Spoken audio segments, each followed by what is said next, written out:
بسم اللہ الحمد للہ والصلاة والسلام علی رسول اللہ وعلی آلہ وصحبہ ومن والاه. اللهم انفعنا بما علمتنا وعلمنا ما ينفعنا وزدنا علما. رب اشرح لي صدري ويسر لي امري واحلل عقدة من لساني يفقهوا قولي. سبحانك لا علم لنا الا ما علمتنا انك انت العليم الحكيم. رب يسر ولا تعسر وتمم بالخير وبك نستعين. اعوذ باللہ من الشیطان الرجیم. بسم اللہ الرحمن الرحیم.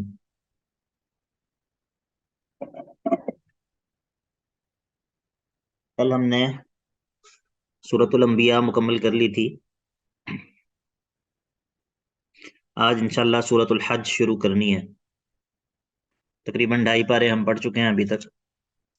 15ویں پارے کے آغاز سے شروع کیا تھا.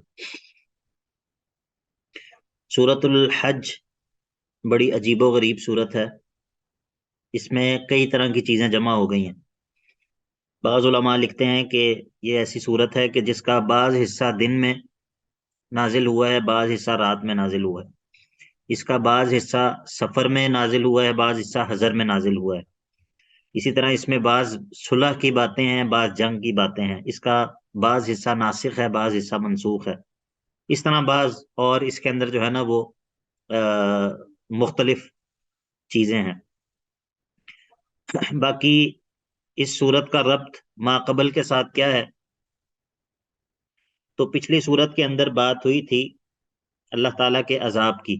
جس طرح کہ ہم نے دیکھا تھا کل، یہ صورت کے بالکل آخر میں آیت نمبر 109 سورۃ الانبیاء آیت نمبر 109 کے اندر کہا تھا کہ وَإِنْ أَدْرِي أَقَرِيبٌ أَمْ بَعِيدٌ مَا تُوعَدُونَ، اور میں نہیں جانتا کہ جس چیز کا تم وعدہ کیے جاتے ہو وہ قریب ہے یا ابھی دور ہے. تو وہ قیامت اور اللہ تعالیٰ کی پکڑ، اس کا جو ہے وہ تذکرہ ہوا تھا پچھلی صورت میں. تو اب یہاں پر بات ہوگی یا ایھا الناس اتقوا ربکم ان زلزلۃ الساعۃ شیء عظیم. تو یہاں پر آغاز جو ہے وہ قیامت کے زلزلے سے ہو رہا ہے. اسی طرح پچھلی صورت کے اندر 17 تقریباً یا 13 غالباً مختلف انبیاء کا تذکرہ کر کے تو ان کی عاجزی بیان کی تھی کہ وہ اللہ کے بندے ہیں، انہوں نے اللہ کو پکارا، اور اس چیز کا بیان ہوا تھا پیچھے. تو یہاں پر اب رد ہوگا غیر اللہ کے لیے عاجزی اختیار کرنے پر. ٹھیک ہے، ادھر پیچھے جو ہے وہ انبیاء کا اللہ کے لیے عاجزی، اللہ کے سامنے عاجزی کرنا، اس کا تذکرہ ہوا تھا. اب جو ہے وہ تذکرہ ہوگا غیر اللہ پر عاجزی کرنے کا، رد ہوگا.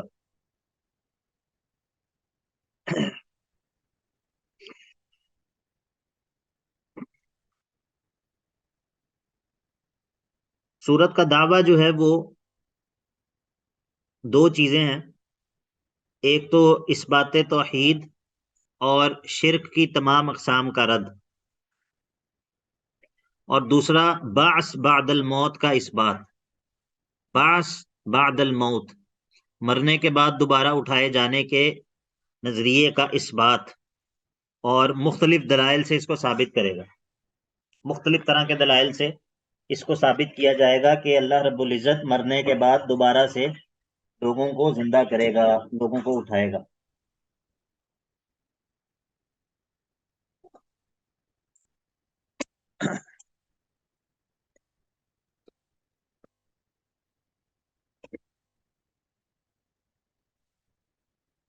اچھا جی، سورت کا جو خلاصہ ہے وہ یہ ہے کہ اس میں 4 ابواب ہیں، اور جو پہلا باب ہے وہ آیت نمبر 1 سے لے کر آیت نمبر 25 تک ہے. باقی انشاءاللہ ساتھ ساتھ جو ہے وہ نشاندہی ہوتی رہے گی. بسم اللہ الرحمن الرحیم. یا ایھا الناس اتقوا ربکم، اے انسانوں، اے لوگو، اتقوا ربکم، اپنے رب کا تقوی اختیار کر لو. ان زلزلۃ الساعۃ شیء عظیم، بے شک قیامت کا بھونچال، قیامت کا زلزلہ، شیء عظیم، یہ بہت بڑی چیز ہے. یہاں پر شیء عظیم اس معنی میں ہے کہ اس معنی میں نہیں ہے جس معنی میں ہم کہتے ہیں نا کہ قرآن بڑی عظیم کتاب ہے. رمضان جو ہے وہ بڑا عظیم مہینہ ہے. تو یہاں پر یہ بات نہیں ہے کہ قیامت کا جو زلزلہ ہے وہ بڑا عظیم اور بڑی مقدس چیز ہے. آپ کو بات سمجھ آ گئی؟ جی سر. اچھا جی. اب اس کی عظمت یعنی کہ اس کی ہولناکی اور اس کی خطرناکی کا بیان. یوم ترونہا، جس دن تم دیکھو گے اس زلزلے کو، اس قیامت کے بھونچال کو، تو تذہل کل مرضعۃ عما ارضعت، غافل ہو جائے گی. تذہل، غافل ہو جائے گی. کل مرضعۃ، ہر دودھ پلانے والی، ہر دودھ پلانے والی غافل ہو جائے گی، بلا دے گی. عن ما ارضعتہ، اس بچے سے کہ جس کو وہ دودھ پلا رہی ہے. وہ قیامت کا جو منظر ہے، اس کی ہولناکی اور اس کی ہیبت ایسی ہے کہ جب وہ واقع ہوگا تو اس کی ہولناکی ایسی ہوگی کہ دودھ پلانے والی عورت وہ اپنے بچے سے غافل ہو، اس کو بھلا دے گی. ٹھیک ہے، مراد یہ ہے کہ چونکہ جو عورت اپنے بچے کو دودھ پلا رہی ہوتی ہے تو وہ اپنے بچے کا اس کے ساتھ اس کا بڑا گہرا ایک جو ہے وہ تعلق ہوتا ہے، اور وہ اتنی آسانی سے اس سے غافل نہیں ہوتی. تو وہ ایسی آفت اور ایسی مصیبت ہوگی کہ وہ اپنے اس چھوٹے شیرخوار بچے سے بھی غافل ہو جائے گی.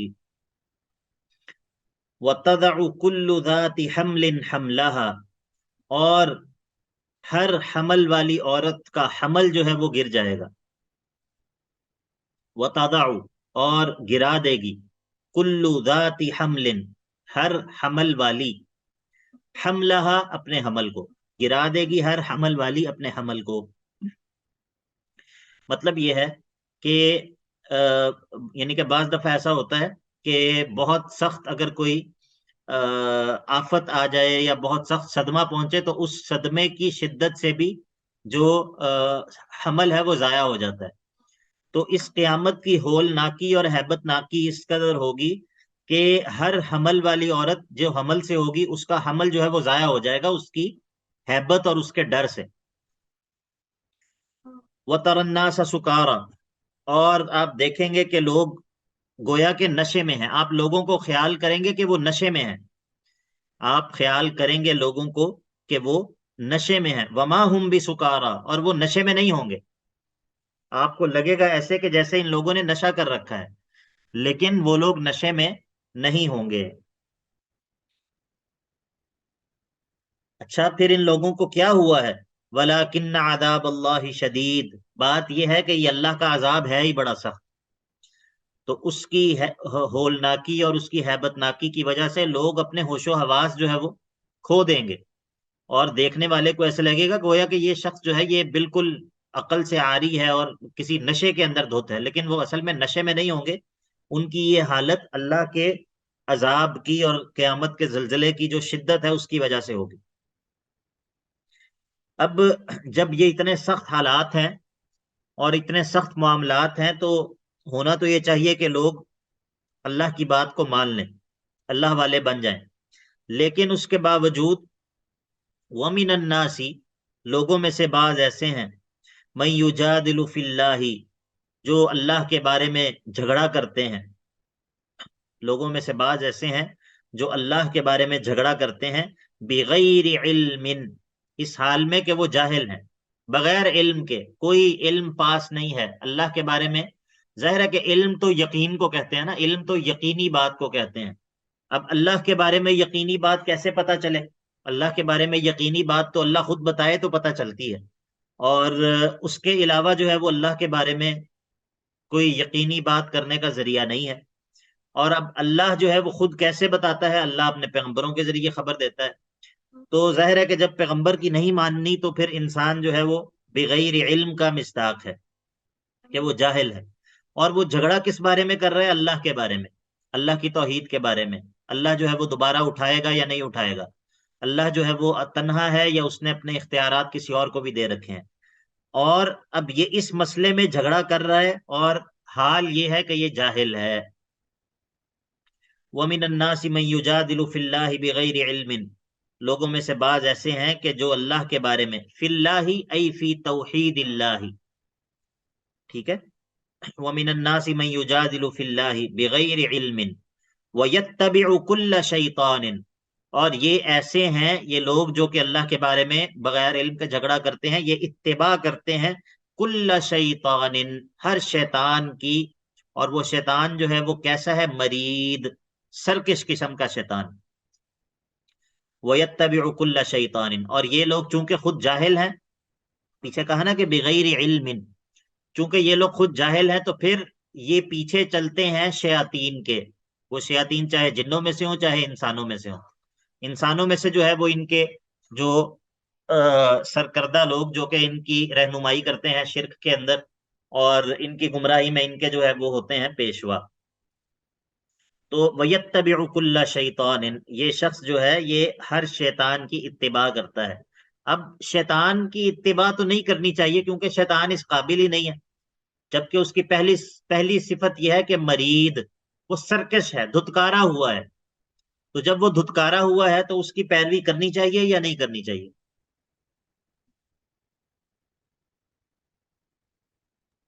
نہیں کرنی چاہیے. نہیں کرنی نہیں چاہیے. کرنی چاہیے. اچھا، ایک آپ کو اس کی صفت بتا دی، اب دوسری صفت بھی سن لو. کتب علیہ، اس شیطان کے لیے تو لکھ دیا گیا ہے کہ انہو من تولاہ، کہ جو کوئی بھی اس سے دوستی کرے گا تو فانہو یضلہ، تو یہ شیطان اس کو گمراہ کر دے گا. ویہدیہ الی عذاب السعیر، اور اس کو راستہ دکھا دے گا جہنم کے بھڑکنے والے عذاب کا. اس کے بارے میں تو یہ طے کر دیا گیا ہے کہ جو کوئی بھی اس کی دوستی اختیار کرے گا تو یہ شیطان اس کو گمراہ بھی کرے گا اور اس کو جہنم کے راستے پر لگا بھی دے گا. تو جب یہ بات ہے تو پھر ظاہر ہے کہ اس کی اتباع نہیں کرنی چاہیے. اب جو ہے وہ تقریر شروع ہوگی بعث بعد الموت پر. مختلف طرح کے دلائل عقلیہ ذکر ہوں گے، مختلف طرح کے دلائل عقلیہ ذکر ہوں گے. یا ایھا الناس، اے لوگو، ان کنتم فی ریب من البعث، اگر تمہیں کوئی شک ہے بعث کے بارے میں، اگر تمہیں اس بات پہ کوئی شک اور شبہ ہے کہ ہم تمہیں دوبارہ زندہ کریں گے یا نہیں کریں گے. یا ایھا الناس، اے لوگو، ان کنتم فی ریب من البعث، اگر تمہیں دوبارہ اٹھائے جانے کے متعلق کوئی شک اور شبہ ہے تو ذرا غور و فکر کر لو. ٹھیک ہے، یہ ان کنتم فی ریب من البعث یہ شرط ہے اور اس کی جزا محذوف ہے. وہ یہ ہے کہ فنظروا یا فتفکروا وتفکروا، غور و فکر کر لو، ذرا سوچ لو اس بات پہ جو اب ہم تمہیں بتانے لگے ہیں. اگر تمہیں شک ہے تو ذرا غور کر لو تاکہ تمہارا شک دور ہو جائے. وہ کس بات میں غور کر لو؟ اس بات میں کہ فَإِنَّا خَلَقْنَاكُم مِّن تُرَابٍ، بس ہم نے ہی تمہیں اول یعنی کہ تمہارے باپ آدم کو مٹی سے تخلیق کیا. ثم خلقناکم من نطفۃ، اور پھر تم سب کو یعنی کہ آدم کی ساری اولاد کو نطفے سے پیدا کیا. ثم من علقۃ، پھر اس کو جو ہے وہ خون کا ایک لوتھڑا. ثم من مضغۃ، اور پھر بوٹی. مخلقۃ، تام الخلقت، جو کہ پوری طرح تیار ہو گئی ہو. وغیر مخلقۃ، یا ابھی جو ہے وہ پوری طرح تیار نہ ہوئی ہو. لنبین لکم، یہ سب کچھ ہم نے اسی لیے کیا تاکہ تمہارے لیے واضح کر دیں اپنے کمال قدرت کو. وَنُقِرُّ فِي الْأَرْحَامِ، اور ہم ٹھہراتے ہیں ماں کے پیٹ میں، رحم کی جمع ارحام ہے. وَنُقِرُّ فِي الْأَرْحَامِ، اور ہم ٹھہراتے ہیں ارحام میں، مَا نَشَاءُ، جتنا بھی وقت ہم چاہتے ہیں، إِلَىٰ أَجَلٍ مُّسَمًّى، ایک مقررہ وقت تک. ثُمَّ نُخْرِجُكُمْ طِفْلًا، پھر ہم تمہیں باہر نکالتے ہیں اس حال میں کہ تم چھوٹے بچے ہوتے ہو. یہ ساری باتیں کیوں بیان ہو رہی ہیں؟ کہ اگر اللہ اس طرح سے کنڈیشن چینج کر سکتا ہے تو وہ اگلی بھی مطلب دوبارہ بھی اٹھا سکتا ہے. اگر پہلی دفعہ وہ یعنی کر کہ سکتا ہے یہاں پر یہ تو اس کو دوبارہ بھی کر بیان سکتا ہے. کرنے کا مقصد جو ہے وہ سائنس بیان کرنا نہیں ہے. یہاں پر اس سارے پروسیس کو، پروسیجر کو بیان کرنے کا مقصد جو ہے وہ کوئی جو بایولوجی پڑھانا مقصد نہیں ہے. یہاں پر اصل مقصد یہ ہے کہ بعث بعد الموت پر عقلی دلائل قائم کرنا. بات سمجھ آ گئی؟ جی سر. ہاں، یہ ایک بیماری ہے آج کل کہ بعض لوگ جو ہے نا وہ قرآن کو سائنس کی کتاب سمجھتے ہیں اور پھر جو ہے وہ قرآن مجید سے سائنس ثابت کرتے ہیں اور پھر بڑے خوش ہوتے ہیں کہ ہاں دیکھا، اگر سائنسدان کوئی بات کریں تو وہ بڑے خوش ہوتے ہیں کہ دیکھا قرآن نے تو پہلے سے یہ بات بتائی تھی. تو یہ اس طرح کی باتیں جو ہے درست نہیں ہیں. قرآن جو ہے وہ سائنس کی کتاب نہیں ہے، قرآن کتاب ہدایت ہے۔ ہاں کسی جگہ پہ نیچرل پروسیس جو ہے، جو ایک قدرت کا نظام ہے، اس کا قرآن ذکر کرتا ہے، لیکن وہ ذکر جو ہوتا ہے وہ بطور سائنسی معلومات کے نہیں ہوتا ہے، وہ کسی اور مقصد کے لیے جو ہے وہ بطور دلیل جو ہے وہ اس ساری ان تمام حقائق کا قرآن جو ہے وہ ذکر کر رہا ہوتا ہے، ٹھیک ہے۔ تو اس اپروچ کے اندر جو مسئلہ ہے وہ یہ ہے کہ سائنس جو ہے وہ بدلتی رہتی ہے۔ کل کو اگر سائنس تبدیل ہو جائے، مثلا سائنسدانوں نے کوئی نظریہ پیش کیا اور ہم نے کہا دیکھا دیکھا، ہم نے تو 1400 سال پہلے قرآن کے اندر یہ بات موجود تھی، دیکھا یہ دیکھو یہ قرآن کے اندر یہ موجود ہے، اور پھر اگر کچھ سال بعد سائنس کا وہ نظریہ تبدیل ہو گیا تو پھر ہم کیا کریں گے؟ کیا کریں گے پھر بتائیے؟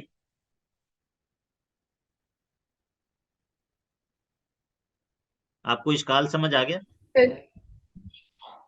جی سر، ٹھیک پھر ہے، تو کچھ اس یہ کو اپروچ انٹرپریٹ جو ہے نا، کرنے کی کوشش کرتے ہیں جی جی بتائیے، بولیے۔ سر، پھر اس طرح کرنے والے پھر نئی انٹرپریٹیشن دینے کی کوشش کرتے ہیں۔ ہاں لیکن آپ پہلے ہی آپ ذرا انسان بن جاؤ، پہلے ہی آپ کو کس نے کہا ہے کہ یہ قرآن سائنس کی کتاب ہے؟ آپ کیوں جو ہے وہ، اصل میں یہ کیوں ہوتا ہے؟ یہ اس لیے ہوتا ہے کہ ایسے لوگ سائنٹزم سے پہلے ہی ذہنی طور پہ جو ہے وہ مرعوب ہوتے ہیں، احساس کمتری کا شکار ہوتے ہیں، وہ پہلے ہی یہ تسلیم کر چکے ہیں کہ سائنس جو ہے وہ ایک برتر چیز ہے۔ سائنس تو نہیں، سائنٹزم، ٹھیک ہے، ان دونوں میں فرق ہے۔ تو پھر جو ہے وہ قرآن مجید سے اس کو ثابت کرنے کی کوشش کرتے ہیں، تو یہ اپروچ جو ہے وہ درست نہیں۔ اچھا جی، ثم لتبلغوا اشدکم، اچھا ثم نخرجکم طفلا، پھر تمہیں پیدا کیا اس حال میں کہ تم چھوٹے سے بچے تھے، عدم سے تمہیں وجود بخش دیا۔ ثم لتبلغوا اشدکم، اچھا یہ ثم نعمرکم، ثم نعمرکم، پھر ہم تمہیں عمر دیتے ہیں، لتبلغوا اشدکم، تاکہ تم اپنی جوانی کو پہنچ جاؤ۔ یہ سب ان سارے مراحل سے تمہیں گزارا، عدم سے وجود بخشا، پھر اس کے بعد ان سب مراحل سے گزارا، پھر ماں کے پیٹ سے تم پیدا ہوئے، تو یہ سب کچھ تمہیں عجیب نہیں لگتا، اور مرنے کے بعد دوبارہ پیدا ہونا تمہیں عجیب لگتا ہے۔ تو ثم لتبلغوا اشدکم، پھر ہم تمہیں زندگی دیتے ہیں یہاں تک کہ تم اپنے جوانی کو پہنچ جاؤ، پھر سارے لوگ جوانی کو بھی نہیں پہنچ پاتے۔ وَمِنْكُمْ مَنْ يُتَوَفَّى، اور تم میں سے بعض ایسے ہوتے ہیں کہ جن کو اٹھا لیا جاتا ہے پہلے ہی۔ وَمِنْكُمْ مَنْ يُرَدُّ إِلَىٰ أَرْذَلِ الْعُمُرِ، اور تم میں سے بعض ایسے ہوتے ہیں جو کہ حقیر ترین عمر کو دوبارہ سے پہنچا دیے جاتے ہیں، یعنی کہ بڑھاپا۔ لِكَيْ لَا يَعْلَمَ مِنْ بَعْدِ عِلْمٍ شَيْئًا، تاکہ جو ہے وہ پھر بعد اس کے کہ وہ سب کچھ جانتا تھا کچھ بھی نہ جانتا ہو۔ انسان جو ہے وہ چھوٹا بچہ ہوتا ہے، کچھ بھی اسے پتا نہیں ہوتا، پھر وہ سیکھتا ہے، بڑا ہوتا ہے، لڑکپن کو پہنچتا ہے، پھر جوانی آتی ہے، پھر وہ اپنی قوت کی انتہا پہ پہنچتا ہے، پھر جو ہے وہ آہستہ آہستہ بڑھاپا آنا شروع ہوتا ہے، عمر گزرنی شروع ہوتی ہے، کمزوری آتی جاتی ہے، پھر ایک وقت آتا ہے کہ دوبارہ سے انسان وہ چھوٹے بچے کی طرح ہو جاتا ہے، یادداشت ساتھ چھوڑ جاتی ہے، اعضاء جو ہے وہ ساتھ چھوڑ جاتے ہیں، اور انسان جو ہے وہ دوسروں کا محتاج ہو جاتا ہے۔ گو ہاتھ میں جنبش نہیں، آنکھوں میں تو دم ہے، رہنے دو ابھی ساگر و مینا میرے ساتھ میرے آگے۔ تو پھر یہ ایسی عمر کو بندہ پہنچ جاتا ہے کہ جب انسان جو ہے وہ دوبارہ ایک چھوٹے بچے کی طرح ہو جاتا ہے۔ وَتَرَى الْأَرْضَ حَامِدَةً، اور تم دیکھتے ہو اے مخاطب، تم زمین کو دیکھتے ہو کہ وہ خشک اور مرجھائی ہوئی ہوتی ہے۔ فَإِذَا أَنزَلْنَا عَلَيْهَا الْمَاءَ اهْتَزَّتْ وَرَبَتْ، یہ ایک اور دلیل عقلی ہے، پیچھے ایک طویل عقلی دلیل کا ذکر کیا ہے، اب یہ ایک اور عقلی دلیل کہ تم دیکھتے ہو کہ زمین جو ہوتی ہے وہ مردہ ہوتی ہے، زمین جو ہے وہ بالکل خشک اور بانجھ اور بنجر زمین ہوتی ہے، مرجھائی ہوئی زمین ہوتی ہے۔ فَإِذَا أَنزَلْنَا عَلَيْهَا الْمَاءَ، بس پھر ہم اس پر پانی نازل کرتے ہیں، اس پر پانی برساتے ہیں، تو اہتزت وربت، وہ مردہ زمین، وہ مرجھائی ہوئی زمین وہ حرکت میں آ جاتی ہے، ابھر جاتی ہے۔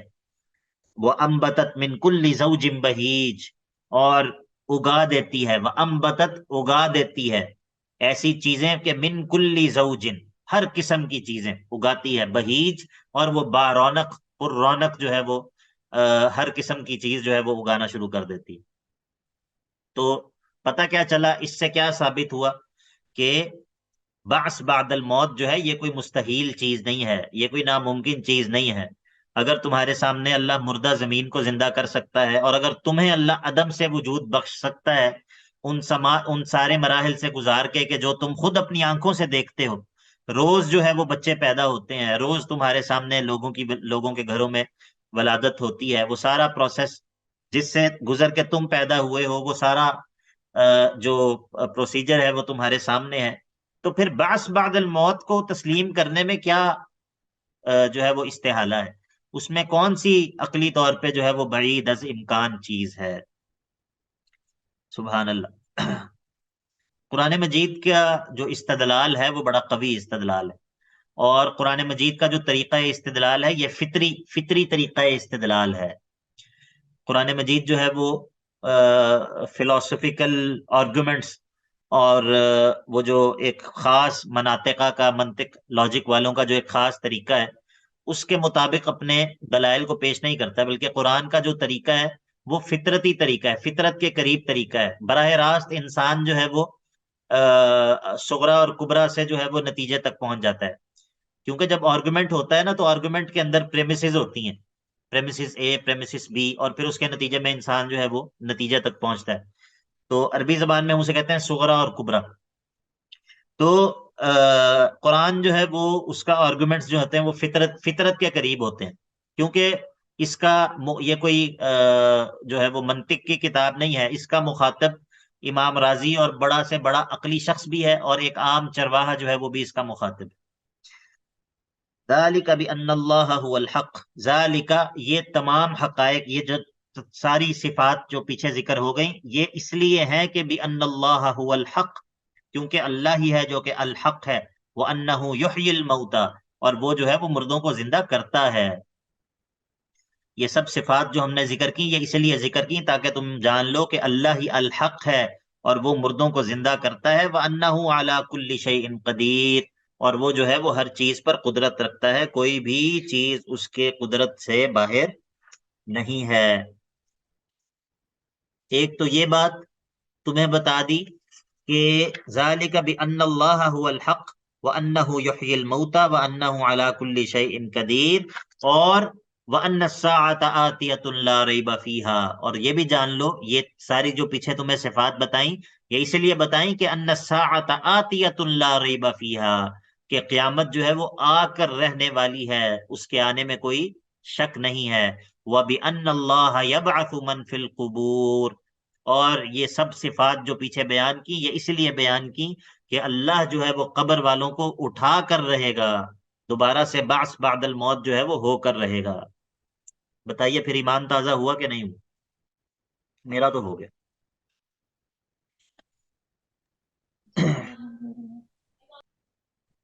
اچھا جی، اب یہ دیکھیں ذالک بأن اللہ هو الحق وانہ یحیی الموتى وانہ علی کل شیء قدیر، یہ وہ دو چیزیں ہیں جو ہم نے ذکر کیا تھا کہ سورت کے جو ہے وہ دعوے ہیں۔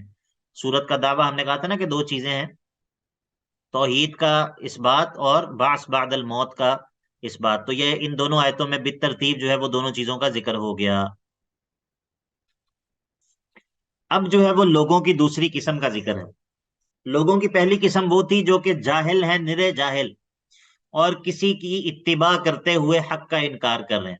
پیچھے کہا نا کہ وَمِنَ النَّاسِ مَن يُجَادِلُ فِي اللَّهِ بِغَيْرِ عِلْمٍ وَيَتَّبِعُ كُلَّ شَيْطَانٍ مَرِيدٍ، تو یہ وہ لوگ تھے جو کہ جاہل تھے اور کسی اور کے پیچھے لگ کر اللہ کے بارے میں جھگڑا کرتے ہیں، اور بغیر علم کے کسی کی اتباع کرنے کی وجہ سے حق کا انکار کرتے ہیں، کہتے ہیں کہ بعث بعد الموت جو ہے وہ نہیں ہوگا۔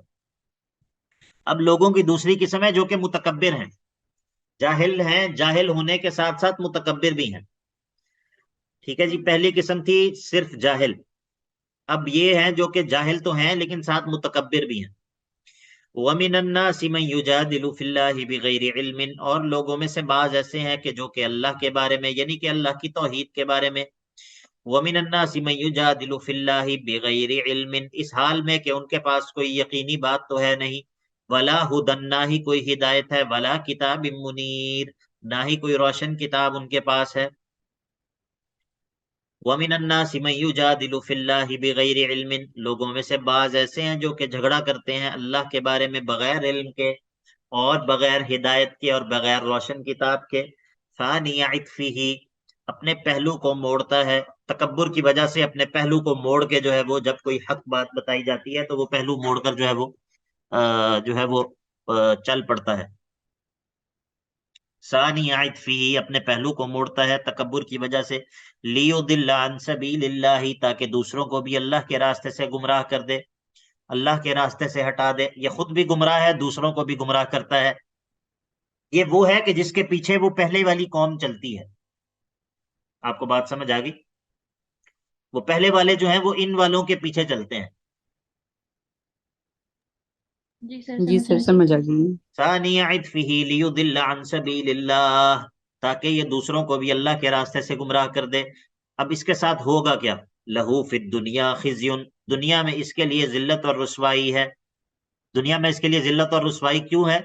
کہ یہ اپنے مکروہ عزائم میں کامیاب نہیں ہو سکے گا، یہ اسلام کو مٹا نہیں سکے گا.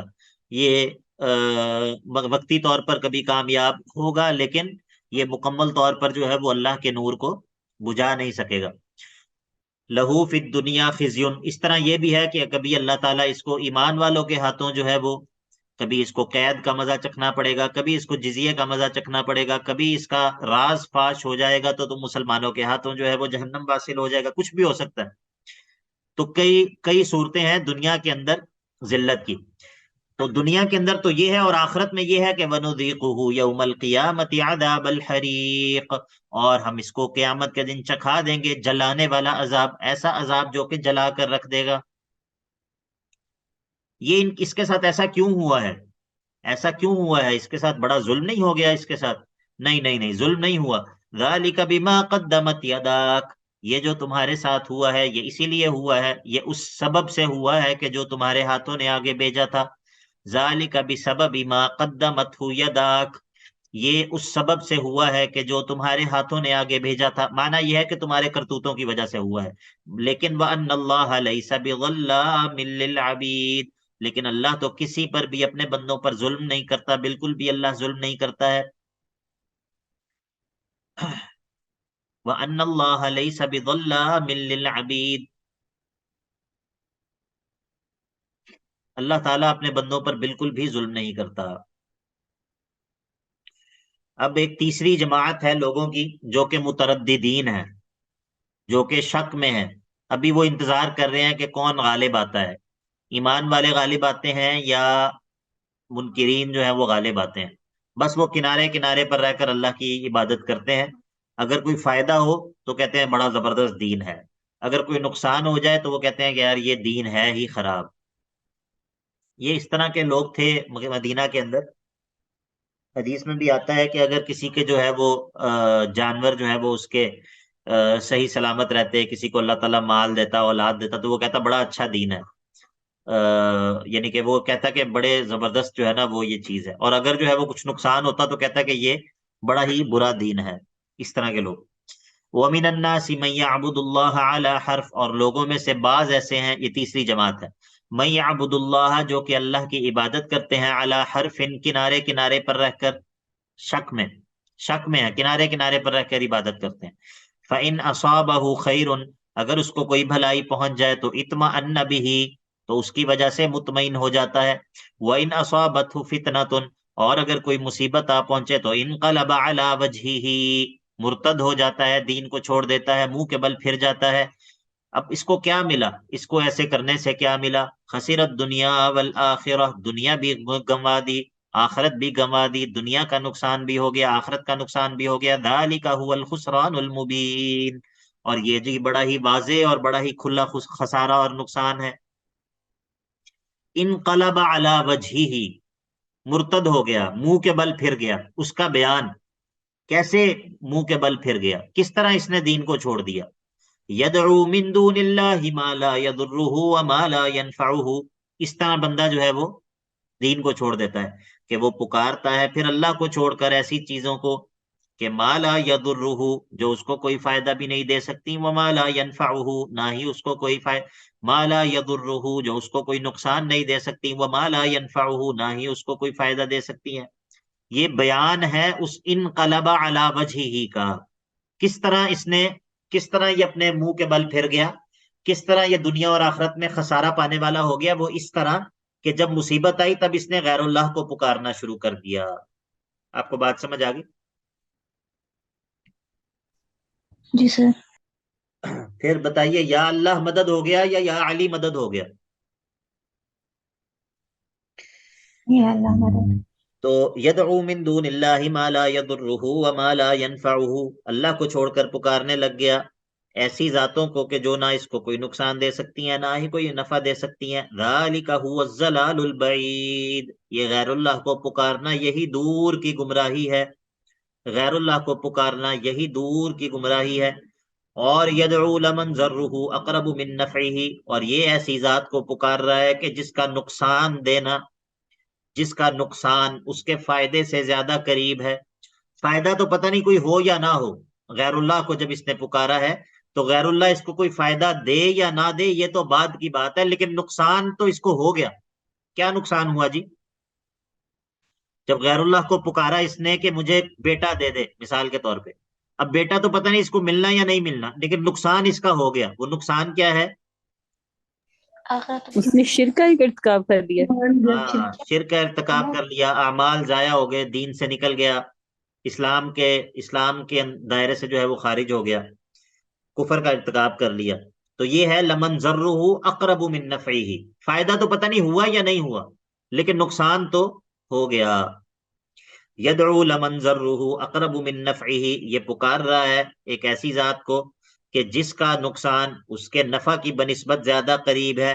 لبئس المولا، لبئس المولا، کتنا ہی برا اس کا معبود ہے، ولبئس العشیر، اور کتنا ہی برا اس کا ساتھی ہے جو اس کے ساتھ مل کے غیر اللہ کو پکارتا ہے۔ اس کو کہتے ہیں پیر بھائی۔ پیر بھائی سمجھتے ہیں آپ کیا ہوتا ہے؟ سر پیر بھائی کہہ رہے ہیں نا آپ؟ جی جی جی جی سر سمجھتے ہیں۔ ہاں، یہ وہ اس کی بات ہو رہی ہے، ولبئس العشیر۔ اچھا جی، اب ہے ربط تقابل۔ ربط تقابل ہے کہ جب یہ برا، یہ معبود بھی برا ہے اور یہ ساتھ مل کر اس معبود کو پکارنے والے یہ بھی برے ہیں، تو پھر تمہیں ان لوگوں کے ساتھ کے بجائے ایمان والوں کا ساتھ اپنانا چاہیے۔ ربط کی سمجھ آ گئی یا نہیں؟ جی سر سمجھ آ گئی۔ اچھا جی، ان اللہ يدخل الذین آمنوا وعملوا الصالحات، بے شک اللہ تعالیٰ داخل کر دے گا ان لوگوں کو جو ایمان لائیں گے اور نیک عمل کریں گے۔ کہاں داخل کر دے گا؟ جنات تجری من تحتها الانہار، ایسے باغات میں کہ جن کے نیچے نہریں بہ رہی ہوں گی۔ ان اللہ یفعل ما یرید، اللہ جو ہے وہ جو چاہتا ہے وہ کر گزرتا ہے، اللہ جو ہے جو چاہتا ہے وہ کر گزرتا ہے۔ باقی آخرت میں تو اللہ تعالیٰ یہ کرے گا، دنیا کے اندر بھی اللہ تعالیٰ ایمان والوں کی نصرت کرے گا، دنیا کے اندر بھی اللہ تعالیٰ ایمان والوں کی اور اپنے نبی کی نصرت کرے گا۔ اب اگر تم یہ کہتے ہو، اگر تم یہ چاہتے ہو کہ اللہ اپنے نبی کی نصرت نہ کرے اور تمہیں جو ہے وہ تکلیف ہے اور تم جو ہے وہ پریشانی میں مبتلا ہو کہ اللہ جو ہے وہ اپنے نبی کی نصرت کیوں کرے گا، تو اب اس کا تمہیں ایک حل بتاتے ہیں، اس کا تمہیں ایک حل بتاتے ہیں۔ وہ یہ ہے کہ تم ایک کام کرو، اپنے اوپر چھت کے ساتھ ایک رسی باندھ لو اور اس کے ساتھ لٹک کر خودکشی کر لو، اس کے ساتھ لٹک کر خودکشی کر لو، تاکہ تمہارے دل میں موجود جو جلن ہے اور جو غصہ ہے اور جو یہ چبھن ہے کہ اللہ اپنے نبی کی نصرت کیوں کرتا ہے، یہ چبھن اور یہ جلن تمہاری ختم ہو جائے۔ بات سمجھ آ گئی آپ کو؟ جی سر۔ ایک تفسیر یہ ہے اگلی آیت کی۔ دوسری تفسیر یہ ہے، دوسرا معنی یہ ہے کہ اگر تم چاہتے ہو کہ اللہ اپنے نبی کی نصرت نہ کرے تو یہ نصرت کے فیصلے تو آسمانوں پہ ہوتے ہیں، تم آسمان پہ چڑھ جاؤ، رسی لے کر آسمان پر چڑھ جاؤ اور اوپر جا کے تو اس فیصلے کو تبدیل کروا دو، اگر تم کر سکتے ہو تو۔ ٹھیک ہے، یہ ابن عباس رضی اللہ عنہ کی پہلی تفسیر ہے، اور جابر بن عبداللہ کی دوسرا جو معنی ہے وہ جابر بن عبداللہ نے کیا ہے۔ من کان یظن، اور جو کوئی یہ سمجھتا ہے یا یہ چاہتا ہے کہ اللہ ینصرہ اللہ، کہ ہرگز اللہ کو مدد نہیں کرنی چاہیے اپنے نبی کی، فی الدنیا والآخرہ، دنیا میں بھی اور آخرت میں بھی، جو کوئی یہ چاہتا ہے، جو کوئی یہ سمجھتا ہے کہ اللہ اپنے نبی کی نصرت دنیا اور آخرت میں نہیں کرے گا، یا جو یہ چاہتا ہے کہ اللہ اپنے نبی کی مدد دنیا اور آخرت میں نہ کرے، تو فلیمدد، اس کو چاہیے کہ بسبب الی السماء، ایک رسی جو ہے وہ بلندی کی طرف لگا لے، بسبب الی السماء، سبب کہتے ہیں رسی کو، فلیمدد، بڑھا لے، لمبی کر لے، بسبب الی السماء، آسمان کی طرف کوئی رسی، ثم لیقطع، اور پھر اوپر جا کر کاٹ دے، اللہ کی نصرت کو منقطع کر دے. ٹھیک ہے، یہ جابر بن عبداللہ والا معنی ہو گیا.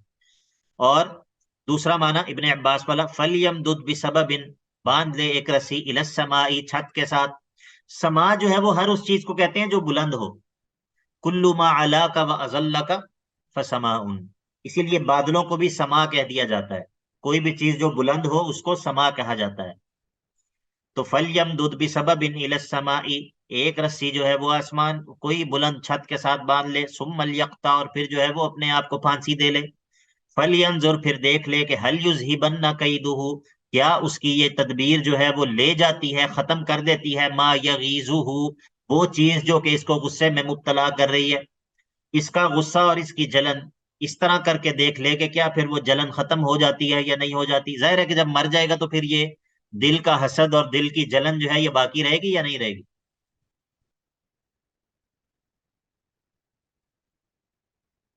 بتائیے. باقی نہیں ہے. ہاں، مر گیا نا، تو پھر ظاہر ہے بندہ جب مر گیا تو اس کے ساتھ ختم ہو گئی بیماری اس کی دل کی بھی. تو یہ ہے، من کان یظن ان لن ینصرہ اللہ فی الدنیا والآخرہ فلیمدد بسبب الی السماء ثم لیقطع فلینظر هل یذهبن کیدہ ما یغیظ وکذلک انزلناہ آیات بینات، اور اسی طرح ہم روشن اور واضح آیات کو اتارتے ہیں اس نبی پر. وَأَنَّ اللَّهَ يَهْدِي مَن يُرِيدُ، اور یہ کہ اللہ تعالیٰ جس کو چاہتا ہے اس کی رہنمائی فرما دیتا ہے. ان الذين آمنوا والذين هادوا والصابئين والنصارى والمجوس والذين اشركوا، بے شک وہ لوگ جو ایمان لائے، والذین هادوا، اور وہ لوگ جو کہ یہودی ہوئے، والصابئین، اور جو ستارہ پرست ہیں، والنصارى، اور جو کہ عیسائی ہیں، والمجوس، اور جو کہ مجوسی ہیں، والذین اشرکوا، اور جو کہ مشرکین ہیں. اب یہ انا کا اسم جو ہے یہ تو پورا انا کا اسم ہے، یہ الذین سے لے کر اشرکوا تک. انا کی جو خبر ہے وہ محذوف ہے، وہ یہ ہے کہ متفرقون فیما بینہم، یہ سارے کے سارے لوگ، ایمان والے، یہودی، عیسائی، ستارہ پرست، مشرک، یہ سب لوگ آپس میں اختلاف میں پڑے ہوئے ہیں، آپس میں اختلاف میں پڑے ہوئے ہیں. متفرقون فیما بینہم ان اللہ یفصل بینہم یوم القیامہ، قیامت کے دن اللہ رب العزت ان کے درمیان فیصلہ فرما دے گا. تو یہ قیامت میں پتہ چلے گا کہ کون حق پہ ہے اور کون باطل پہ ہے، ایسا ہے. سر عملی تبھی ہوگا نا. حماد بھائی آپ کو سمجھ آئی؟ جی نور ہیرا بہن آپ بتائیے، سمجھ آ گیا؟ جی سر سمجھ آ گیا. کیا کیا سمجھ آیا بتائیں. سر ان کے خلاف کا عملی جو فیصلہ ہے نا وہ قیامت کے دن ہوگا. ہاں، یہ عملی فیصلہ ویسے تو مراد یہ ہے. چیز واضح. ہاں، یہ بعض لوگ یہ دھوکہ دیتے ہیں نا کہ بھائی ہمیں کیا پتا حق پہ کون ہے، وہ کہتے ہیں ہم حق پہ ہیں، ہم کہتے ہیں ہم حق پہ ہیں، ہر ایک یہی کہتا ہے، ہر ایک اپنے دین کو ہی صحیح سمجھتا ہے، تو ہم کس طرح کہہ سکتے ہیں کہ یہ آپ نے باتیں سنی ہیں یا نہیں سنی کبھی کنفیوز مسلمانوں سے؟ نہیں جی سر بتائیے. کبھی ایسے ہاں جی، اتفاق تو نہیں ہوا. نہیں سنی. نہیں سنی. اچھا، تو یہ بات بڑی عام ہے، اس کو کہتے ہیں پلورلزم. پلورلزم یہ ہے کہ تمام ادیان جو ہے نا وہ تمام ادیان ہی درست ہیں. تو ان اللہ یفصل بینہم یوم القیامہ، اللہ تعالیٰ جو ہے وہ ان کے درمیان عملی فیصلہ فرما دے گا قیامت کے دن. ان اللہ علی کل شیء شہید، بے شک اللہ رب العزت ہر چیز پر مطلع ہے، ہر چیز پر، ہر چیز سے باخبر ہے. اور اس کے باخبر ہونے کی مثال یہ ہے کہ الم تر ان اللہ یسجد لہ، کیا تم نہیں جانتے کہ اللہ کے لیے سجدہ کرتی ہے، من فی السماوات و من فی الارض، جو کوئی بھی آسمانوں اور جو کوئی بھی زمین میں ہے وہ اللہ کے لیے سجدہ ریز ہوتے ہیں. والشمس والقمر، اور سورج بھی اور چاند بھی اللہ کے لیے سجدہ ریز ہوتے ہیں، والنجوم والشجر والنجوم والجبال والشجر والدواب، اور ستارے بھی اور پہاڑ بھی اور درخت بھی اور تمام کے تمام چرند پرند اور چوپائے بھی، یہ سارے کے سارے اللہ کے لیے سجدہ ریز ہوتے ہیں۔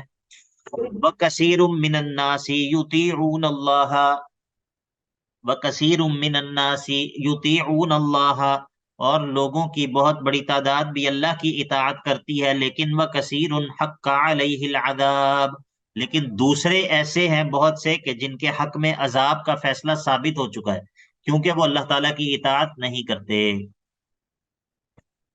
ٹھیک ہے، وَكَثِيرٌ مِّنَ النَّاسِ یعنی کہ یطیعون اللہ، لوگوں کی بہت بڑی کئی کثرت ایسی بھی ہے جو اللہ کی اطاعت بھی کرتی ہے، وَكَثِيرٌ حَقَّ عَلَيْهِ الْعَذَابُ، اور ایک بڑی تعداد ایسی بھی ہے کہ جس کے حق میں عذاب کا فیصلہ ہو چکا ہے۔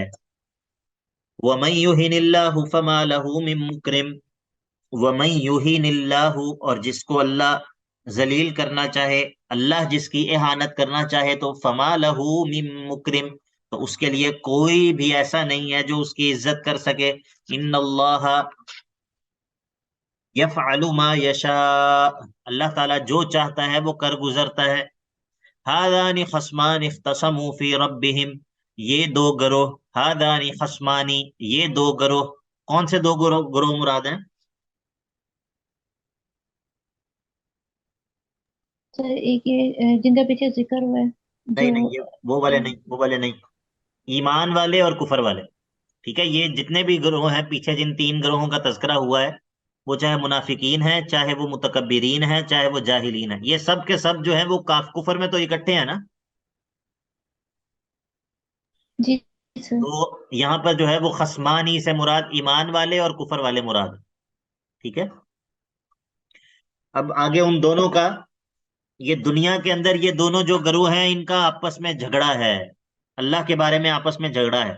ہادان خصمان اختصموا فی ربہم، یہ دو گروہ ہیں اختصموا، آپس میں جھگڑا کیے ہوئے ہیں، فی ربہم، اپنے رب کے بارے میں، یعنی کہ فی توحید ربہم۔ ٹھیک ہے، رب کی توحید کے بارے میں آپس میں جھگڑا کیا ہوا ہے۔ اب ان میں سے دو گروہ ہیں نا، ایک ایمان والا ہے ایک کفر والا ہے۔ اب کفر والوں کا انجام، فالذین کفروا، پس ان میں سے جو کفر والے ہیں، قطعت لہم، کاٹے جائیں گے ان کے لیے، ثیاب من نار، آگ کے کپڑے جو ہے وہ ان کے لیے کاٹ کر تیار کر دیے جائیں گے۔ یصب من فوق رؤوسہم الحمیم، اس حال میں کہ ان کے سروں پر گرم گرم پانی جو ہے وہ انڈیلا جائے گا، ابلتا ہوا پانی، گرم پانی، اور یہ پانی ایسا ہوگا کہ یسحر بہ، گل جائے گی، جل جائے گی اور گل جائے گی اس پانی کے ذریعے، ما فی بطونہم، جو کچھ ان کے پیٹوں کے اندر ہے وہ بھی جل جائے گا، گل جائے گا، والجلود، اور ان کی چمڑیاں بھی اس گرم پانی کے ذریعے جو ہے وہ گل کر رہ جائیں گی۔ وَلَهُم مَّقَامِعُ مِنْ حَدِيدٍ، اور ان کے لیے اس آگ کے اندر لوہے کے ہتھوڑے ہوں گے بڑے بڑے، جن کے ذریعے ان کی پٹائی کی جائے گی۔ کلما ارادوا ان یخرجوا منہا، اور جب بھی یہ لوگ ارادہ کریں گے، ان یخرجوا منہا، کہ اس عذاب سے نکل جائیں، من غم، من اس غم اور پریشانی اور تکلیف کی وجہ سے جس میں یہ مبتلا ہوں گے، تو جب بھی یہ نکلنے کی کوشش کریں گے تو اعیدوا فیہا، ان کو واپس اندر لوٹا دیا جائے گا، اور کہا جائے گا کہ ذوقوا عذاب الحریق، جلانے والے عذاب کا مزہ چکھ لو، جلانے والے عذاب کو چکھ لو۔ ٹھیک ہے، یہ ایک گروہ کا انجام اور نتیجہ۔ دوسرے گروہ کا انجام اور نتیجہ، ان اللہ يدخل الذین آمنوا وعملوا الصالحات جنات تجری من تحتها الانہار، اور اللہ رب العزت داخل کر دے گا ان لوگوں کو جو ایمان لائیں گے اور عمل صالح کریں گے، کہاں داخل کر دے گا؟ جنات تجری من تحتها الانہار، ایسے باغات میں کہ جن کے نیچے کی طرف نہریں بہتی ہیں، یحلون فیہا، پہنائے جائیں گے، سجائے جائیں گے، سنوارے جائیں گے یہ لوگ، یہ ایمان والے، فیہا، ان جنتوں میں، من اساور، ایسے کنگنوں سے کہ من ذہب، جو سونے کے ہوں گے، ولؤلؤا، اور ایسے موتی، ولباسہم فیہا حریر، اور اس جنت میں ان کا لباس جو ہے وہ ریشم کا ہوگا، جنت میں ان کا لباس جو ہے وہ ریشم کا ہوگا۔ یہ دنیا کے اندر ظاہر ہے کہ مردوں کے لیے جائز نہیں ہے، اسی طرح جو یہ زیورات ہیں سونے چاندی کے، سونے کے، یہ مردوں کے لیے جو ہے وہ دنیا میں ان کی اجازت نہیں ہے، لیکن ظاہر ہے کہ یہ تو دار الامتحان ہے نا، یہاں پر تو تکلیف ہے، انسان مکلف ہے حلال اور حرام کا، امر اور نہیں کا، اللہ تعالیٰ کے فیصلوں کا انسان پابند ہے ماننے کا، لیکن چونکہ وہ دار الجزا ہے تو وہاں پر یہ قوانین اور قاعدے نہیں ہوں گے۔ جی شاید وَهُدُوا إِلَى الطَّيِّبِ مِنَ الْقَوْلِ، اور یہ رہنمائی کیے گئے تھے إِلَى الطَّيِّبِ مِنَ الْقَوْلِ، لا الہ الا اللہ کی طرف، توحید کی طرف۔ الطیب من القول، اس سے مراد کیا ہے؟ لا الہ الا اللہ۔ وَهُدُوا، یہ رہنمائی کیے گئے تھے إِلَى الطَّيِّبِ مِنَ الْقَوْلِ، لا الہ الا اللہ، توحید کی طرف، اس قول کی طرف جو کہ پاکیزہ کلمہ ہے۔ وَهُدُوا إِلَى صِرَاطِ الْحَمِيدِ، اور یہ الحمید یعنی کہ اللہ رب العزت کے راستے کی طرف رہنمائی کیے گئے تھے دنیا میں۔ ان الذین کفروا ویصدون عن سبیل اللہ، بے شک وہ لوگ جنہوں نے کفر کیا ہے، ویصدون عن سبیل اللہ، اور اللہ کے راستے سے دوسروں کو بھی روکتے ہیں، والمسجد الحرام، اور مسجد حرام سے بھی روکتے ہیں، کہ الذی جعلناہ، وہ مسجد حرام کے جس کو ہم نے بنایا ہے، للناس، لوگوں کے لیے، سواء، برابر، اس حال میں کہ لوگوں کے لیے ہم نے اس کو بنایا ہے برابر، العاکف فیہ، اس میں اعتکاف کرنے والا ہو، یا کہ والباد، یا کہ وہ شخص جو کہ ویسے ہی باہر سے آنے والا ہے، اس میں سب برابر ہیں۔ وہ مسجد حرام کے جس کو ہم نے لوگوں کے لیے برابر بنایا ہے، چاہے وہ وہاں پر اعتکاف کرنے والا ہو، چاہے وہ باہر سے کوئی آنے والا ہو۔ وَمَن يُرِدْ فِيهِ بِإِلْحَادٍ بِظُلْمٍ، جو کوئی اس مسجد حرام میں ارادہ کرے کجی کا، ٹیڑھ کا، بِظُلْمٍ، ظلم کے ساتھ، تو نُذِقْهُ مِنْ عَذَابٍ أَلِيمٍ، ہم اس کو دردناک عذاب جو ہے وہ چکھا دیں گے۔ تو یہ جو ہے وہ آگے سے دوسرا باب شروع ہو رہا ہے، وَإِذْ بَوَّأْنَا لِإِبْرَاهِيمَ مَكَانَ الْبَيْتِ، یہ آیت نمبر 26 سے لے کر غالباً آیت نمبر 38 تک چلے گا، انشاءاللہ اس کو کل پڑھیں گے۔